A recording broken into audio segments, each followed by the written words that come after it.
சர்க்கரை நோய். ஸோ, அன்பார்ந்த மக்களே நல்லா கவனிச்சுக்கங்க. இத கம்ப்ளீட்டா நீங்க ரிவர்ஸ் பண்ணணும். அப்படியே இருக்கக்கூடாது. அதுக்காக தான் இவ்ளோ முயற்சி எடுக்கிறேன் நானு. மனித உடல் மிக மகத்தானது இல்லையா? மனிதன் மூளை மிக மிக மகத்தானது. ஸோ, இதெல்லாம் நீங்க சரி பண்ணிக்கிட்டு நல்லா வாழணும். கேர்லெஸ்ஸா வாழக்கூடாது. என்னன்னு புரிஞ்சுக்கங்க நல்லா. சர்க்கரை நோய முழுசா ரிவர்ஸ் பண்ண முடியுமா டாக்டர்னா? கட்டாயம் முடியும். மாத்திரை, ஊசி எல்லாம் நல்லாவே குறைச்சு வாழ முடியும். ரொம்ப நல்லா ஒர்க் பண்றீங்கன்னா, ரொம்பவே நீங்க மாத்திரை, ஊசியும் குறைச்சிடலாம். ஊசிய நிறுத்திடலாம். மாத்திரையோட கூட இருக்கலாம். இல்ல வெறும் ஊசி போட்டுக்கலாம் மாத்திரை இல்லாம. ஊசி மட்டும் போடுறது நல்லது மாத்திரை இல்லாம. இதுல நெறைய விஷயம் இருக்கு. அப்படியே நாம இங்க சொல்லக்கூடாது. இத அப்படியே நீங்க ஃபாலோ பண்ண ஆரம்பிப்பீங்க. இன்னொன்னு சொல்றேன். இது கேட்கறதோட இப்பவே நிறுத்தக்கூடாது ஊசி, மாத்திரைலாம். முதல்ல சிகிச்சை எடுத்து ரிவர்ஸ் பண்ணி அப்புறம் தான் நிறுத்தணும். அப்போ எவ்வளோ மோசமா சில பேர்லாம் அதிகமாயிட்டு இருக்கும் வேல்யூ.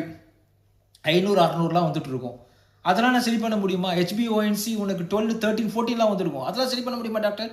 கட்டாயம் ரிவர்ஸ் பண்ண முடியும். சார் எனக்கு கண்ணு தெரியல, கொஞ்சமா தான் தெரியுது பிளாங்க், கால்லாம் ரொம்ப அழுகி போயிடுச்சு. அதை வச்சு வாழ்ந்துட்டு இருக்கேன். அதெல்லாம் கூட நான் சரி பண்ண முடியும். நார்மலைஸ் பண்ண முடியும். ரிவர்ஸ் பண்ண முடியும். இதுக்கு என்னன்னா, சர்க்கரை நோயில மாத்திரை, ஊசி, மருந்தை விட விழிப்புணர்வும், அந்த விழிப்புணர்வு பேஸ் பண்ணி நீங்க லைஃப் ஸ்டைல மாத்துறதுல தான் இருக்குது ரகசியமே. அந்த இடத்துல தான் என்னுடைய உதவி தேவைப்படுது. அது என்னன்னு உங்களுக்கு விழிப்புணர்வு அதிகமாகவும் கொடுக்க முடியும்.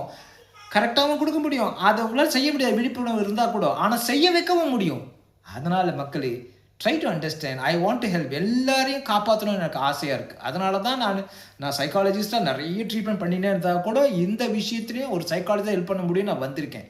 தயவுசெய்து எல்லா சர்க்கரை நோயாளர்களும் என்னை பயன்படுத்தி கொண்டு இந்த நோயிலேருந்து வெளில முழுசா வாங்க. இந்த வீடியோவில் சர்க்கரை நோய் இருக்க எல்லாருக்கும் அனுப்புங்க. ஒரு வீட்டில் ஒருத்தருக்கு இருக்குன்னா கட்டாயம் அவங்க பரம்பரையில் 4, 5, 20 பேருக்கு இருக்கும். எல்லாருக்கும் அனுப்புங்க, ஃப்ரெண்ட்ஸுக்கெல்லாம் அனுப்புங்க. எல்லாரும் பயனடைக்கலாம். ஒன்று தெரியுமா? இந்தியா இந்த நோயுடைய தலைநகரம். டயபெட்டிஸ் உடைய தலைநகரம். இது நல்ல விஷயத்தில் நம்ம தலைநகரம் வந்தால் சந்தோஷப்படலாம். கெட்ட விஷயத்தில் இருக்கலாமா? நம்ம எல்லாம் ஒன்று கூடி சூப்பர்லேருந்து வெளில வரலாமா? இது சம்மந்தமாக ஒரு கிளாஸ் நடத்துகிறோம் இல்லையா? அந்த கிளாஸை எல்லாரும் அட்டன் பண்ணுங்கள். அந்த கிளாஸ் எப்போ நடக்குது எல்லாம் தெரிஞ்சுக்க டயபெட்டிஸ்னு கீழே இருக்கிற நம்பர் டைப் அடிச்சு அனுப்புங்க. எல்லா தகவலும் உங்களுக்கு வரும்.